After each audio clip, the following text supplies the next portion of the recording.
Hey guys, I'm Jim. I edit photos. Thanks for stopping by. Today I'm in On1 Photo Raw 2022, having fun with this new version. And I've been kind of working on some landscapes, and I'm finding that I'm using similar tools.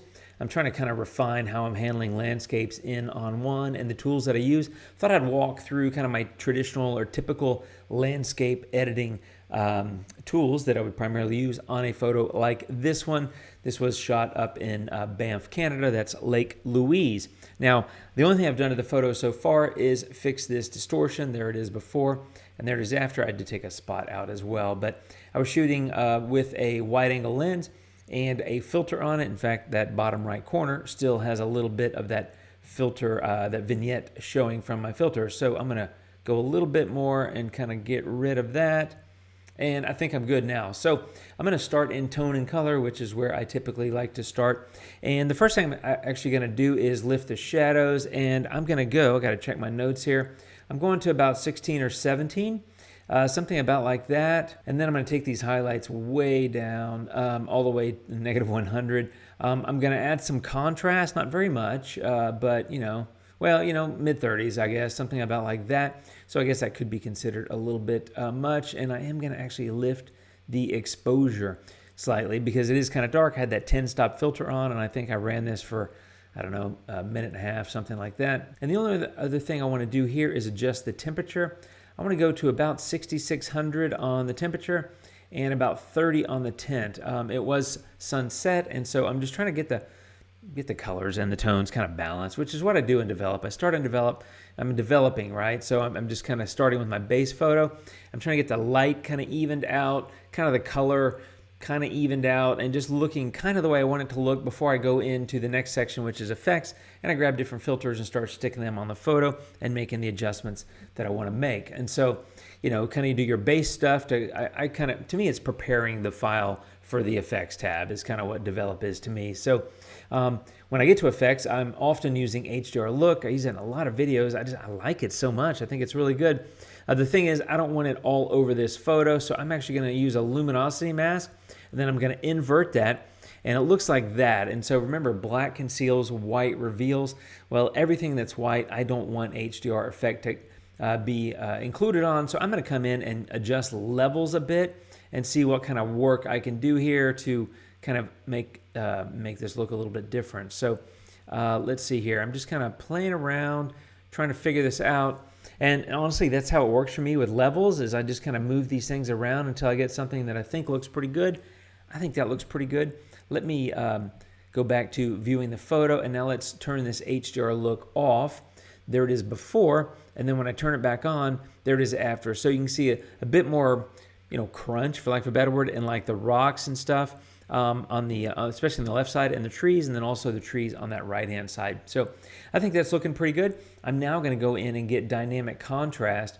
And what I want to do here, I'm going to go into the masking menu, and I'm going to get AI Quick Mask. And if you remember, this allows you to keep or drop certain things. So what I want to do is basically drop all the mountains and the trees and that kind of stuff, because I don't want any of what I'm going to do here to apply on that.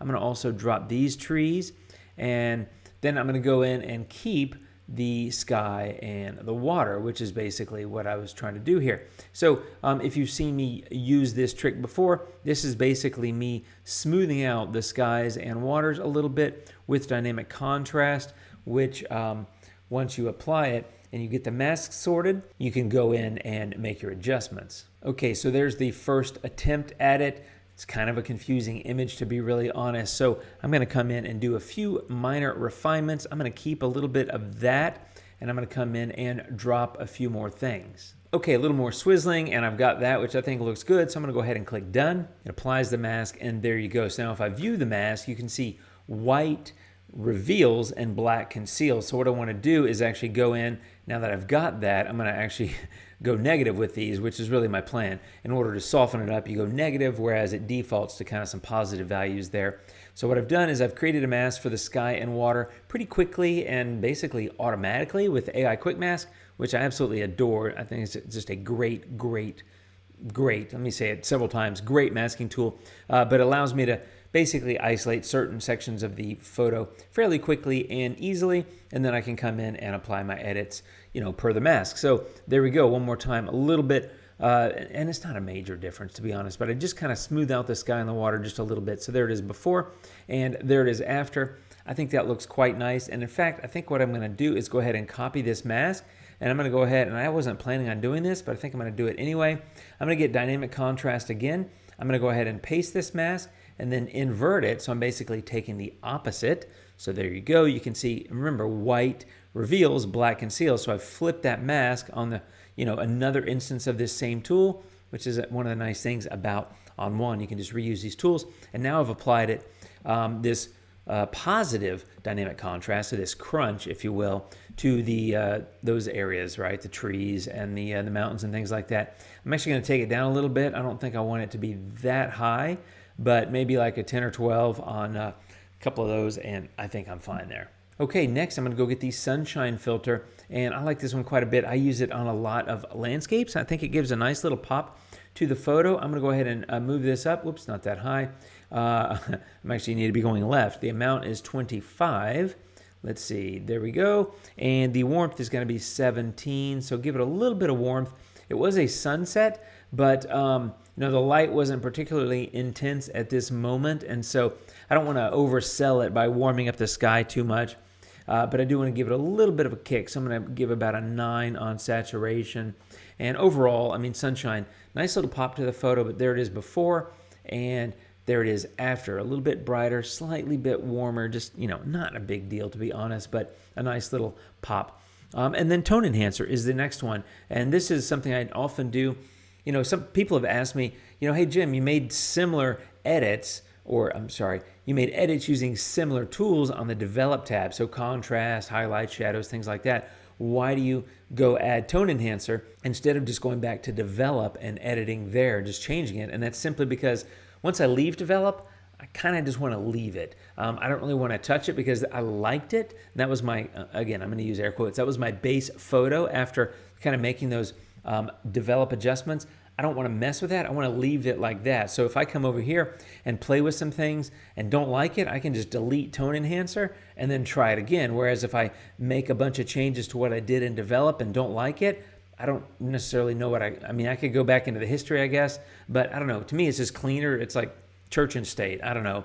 I'm going to leave develop untouched most of the time, not always, but that's kind of how I approach it. So anyway, I'm going to come in here, add a little bit of contrast, and I do want to take the highlights down a little bit as well. So like a -30 or so, something about like that. I'm going to lift the shadows.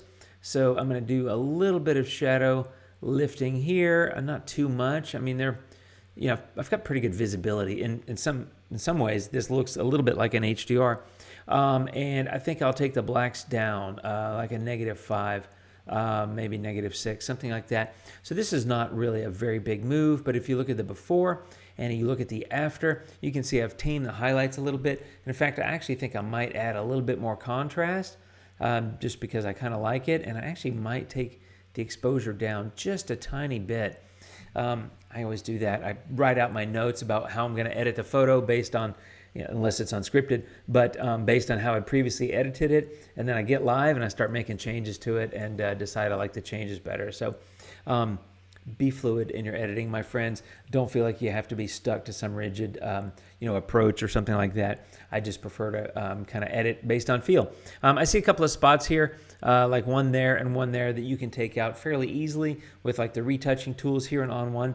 But that's really it. I mean, tone enhancer wasn't a big move, but there it is before and there it is after. I think it adds a little bit to the photo, and I think overall I'm quite happy with this. And if you go back to the original photo, there it is before. Any edits along with the distortion and the vignetting from the 10-stop filter that I had on, but remove the vignetting, done the lens distortion stuff, and then all the fixes, and it gets me a nice looking landscape. It's sharp and crisp where I want it to be sharp and crisp, like the rocks and the trees, and yet it's smooth and kind of silky or whatever in the sky and water, which is where I want it to be smooth and silky. So that's how I typically approach a landscape, and those are the tools or the filters that I find myself using most of the time. Every photo is going to vary a little bit, of course, But these are some key ones: dynamic contrast, HDR look, sunshine. Of course, tone enhancer I think is a great one at the end in case you want to balance out or adjust light, because what you'll find is using dynamic contrast and HDR look,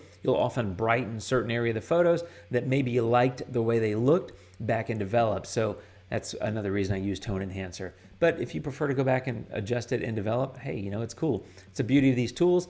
They're flexible. You can kind of do whatever you want. So that's a landscape workflow, kind of some typical steps and approach that I use on a landscape, and hope it gives you some ideas. Hope it helps. Thanks for watching, my friends. I do appreciate it. I'll see you soon. I'll have another video out pretty soon. I don't know when exactly, but it'll be soon. Thanks for stopping by. I appreciate it. You guys take care of yourselves, and adios.